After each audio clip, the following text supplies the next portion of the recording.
En 2009, les équipes de Razel et Beck commencent la construction du RJH, le réacteur Jules Horowitz, un réacteur qui permettra d'expérimenter de nouveaux combustibles, de tester des matériaux sous sollicitation thermique, mécanique et sous irradiation et de produire des radioéléments nécessaires aux technologies d'imagerie médicale. C'est le CEA qui a confié à Razel Beck l'ensemble du génie civil de cette installation sous la maîtrise d'œuvre d'Areva. Un chantier exigeant et complexe pour répondre aux normes sévères du secteur nucléaire.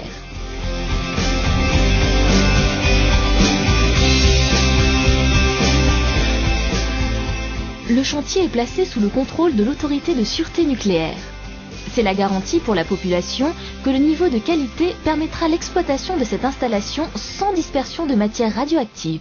Tous les acteurs peuvent être, audités, inspectés, que ce soit le maître d'ouvrage pour son action, le maître d'œuvre pour son action, le titulaire que nous sommes pour son action, et nos sous-traitants, nos fournisseurs. Donc l'autorité de sûreté nucléaire réalise des contrôles. J'ai la fierté jusqu'à présent de constater que les rapports d'inspection sont, favorables grâce à l'action de tous, du maître d'ouvrage jusqu'à notre fournisseur. Petit retour sur l'histoire de ce chantier hors norme. Il a démarré en février 2009 avec la construction des 5 plots du radier inférieur. La centrale à béton dédiée, installée sur site, et la pointe de 2 centrales extérieures ont permis le bétonnage de chaque plot en une seule opération. L'année 2010 a vu la réalisation du radier supérieur couler en seulement 2 opérations. Il repose sur 195 poteaux parasismiques, eux-mêmes ancrés dans le radier inférieur. Ces 195 appuis, composés d'un bloc de néoprène frété compris entre 2 platines métalliques, isolent l'unité nucléaire du radier inférieur coulé sur le sol. En 2011 et 2012, l'unité nucléaire, constituée du bâtiment réacteur et du bâtiment des annexes nucléaires, ont été élevées à partir du radier supérieur. Cette phase était particulièrement complexe. L'une des principales difficultés tient dans le niveau d'exigence technique assigné à cet ouvrage, qui, je rappelle, est un prototype, et à la multitude d'exigences qui sont assignées à une même partie d'ouvrage, et des exigences qui sont parfois difficilement compatibles entre elles. On peut prendre l'exemple de la piscine du réacteur, la partie d'ouvrage qui renferme le cœur du réacteur. Cet ouvrage en béton armé subit des cas de charge dimensionnants qui sont des cas de charge accidentels, qui font que cet ouvrage est extrêmement ferraillé. On a des densités d'armature qui dépassent les 500 kg par mètre cube de béton, qui sont des densités qui dépassent l'état de l'art.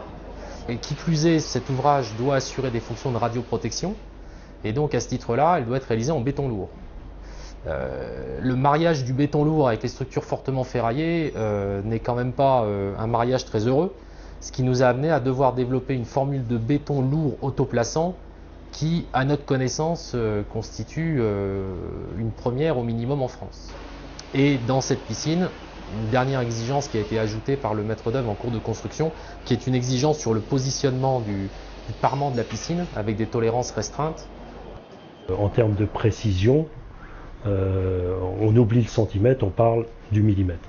C'est-à-dire qu'on passe dans une autre complexité, dans un autre monde où il faut se mettre à l'esprit que une platine, un traversant, un insert, quel qu'il soit, il va falloir le gérer au millimètre dans les 3 dimensions.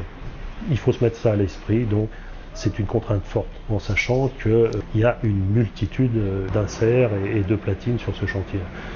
On parle en tonnes, hein, là, on parle de plus de 200 tonnes d'inserts. Hein. On a des nœuds de ferriage qui sont très complexes, hein, et qui là aussi, en termes de délai, il y a des rendements liés à cette complexité qui font que la cadence est souvent donnée par le ferrailleur. Hein. C'est-à-dire que la difficulté qui est la sienne, bien évidemment, retombe ou en découle pour nous un ralentissement où la plupart du temps on constate que c'est le sous-traitant ferrailleur qui donne la cadence de l'avancement du coffreur, du génie civiliste, du gars qui va mettre le béton derrière. La complexité du chantier RJH se distingue par le volume à reconstruire, mais aussi tout le détail qui y rentre. Tous les inserts en termes de platines, de fourreaux, de suivi de l'ouvrage dans le temps, d'un ratio très élevé en termes d'armature, d'une vibration du béton du coup qui est complexe.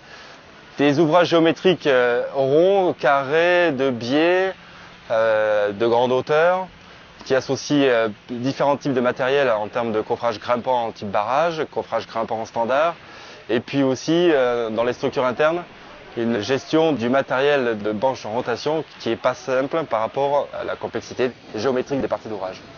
À tout cela s'ajoute une gestion contractuelle forte pour prendre en compte à la fois techniquement et financièrement les nombreuses modifications du projet demandées en cours de construction par le maître d'ouvrage. Pendant toute cette phase de travaux, la coactivité est importante. Afin de tenir les délais et d'optimiser le temps d'utilisation des moyens de levage qui sont le moteur de l'activité, un travail en poste 24 heures sur 24, du lundi 6 heures au samedi 13 heures, a été rendu nécessaire. Ce qui différencie peut-être tout de même RJH ici par rapport à ce travail en poste, c'est qu'il faut que tous les services associés sur un ouvrage nucléaire soient disponibles, je dirais quasiment de 6 heures à 22 heures, que ce soit en termes de sécurité, en termes de qualité, de topographie, tous les services généraux doivent être disponibles et au service de la production. Il est évident quand on travaille comme ça en continu, il faut vraiment que les équipes soient soudées, il faut que les équipes communiquent, il faut que les équipes partagent dans la difficulté, dans la satisfaction et autres. Et évidemment, plus la difficulté est grande, plus l'aventure humaine est belle, je dirais. C'est naturel. Les particularités de ce chantier en matière de prévention, c'est le phasage. Donc un phasage qui évolue très souvent, voilà, des blocages, des reprises, donc des changements de mode opératoire et des adaptations à prévoir à la fois en prod et en sécurité. Les particularités aussi, c'est la gestion de la coactivité et donc les deux principaux risques et ce à quoi on s'attelle chaque jour, c'est le travail en hauteur et la surveillance des ouvrages provisoires de seconde catégorie. À noter que ce travail de prévention dans ce contexte difficile a valu à l'équipe concernée le prix du challenge sécurité Raselbeck le 21 mars 2013. 2013, c'est aussi l'année de mise à disposition aux clients de différents ouvrages pour l'intervention d'autres lots, en particulier de la piscine du réacteur, un ouvrage cylindrique de 15 mètres de profondeur. Et le lot qui doit intervenir, c'est le lot en charge de la pose du cuvelage en inox qui doit venir se fixer sur les platines métalliques de couleur blanche, réglées à plus ou moins 10 mm, ce qui est un challenge très important. Le bâtiment des annexes nucléaires est terminé en partie jusqu'à la toiture. Reste un gros travail au niveau des cellules chaudes de l'ouvrage.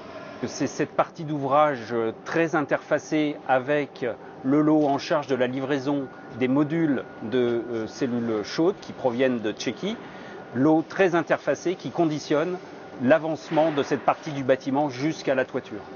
2013, c'est aussi l'achèvement du gros œuvre intérieur du bâtiment réacteur. Le dernier plancher est en cours de ferraillage. Ensuite, l'entreprise Joseph Paris, filiale du groupe Faya, interviendra pour l'installation de la voie de roulement et du pont polaire sur les consoles métalliques déjà en place. Enfin, l'année se terminera par la pose prévue le 10 décembre du dôme métallique de 120 tonnes, coffrage perdu destiné à couler un dôme en béton précontraint qui viendra coiffer le bâtiment réacteur. Donc à ma droite, vous voyez le montage, la préfabrication du coffrage métallique perdu du dôme qui doit s'achever fin novembre pour un montage et une pose soudée sur la cerce en tête de la levée 12. La partie béton du dôme doit s'achever fin 2014. Le chantier RJH est remarquable également par la jeunesse de l'encadrement. De jeunes conducteurs de travaux, de jeunes ingénieurs font leur gamme sur ce chantier auprès d'anciens très expérimentés. Nul doute qu'un tel projet sera pour eux un chantier fondateur, un chantier qui marquera aussi l'histoire de l'entreprise.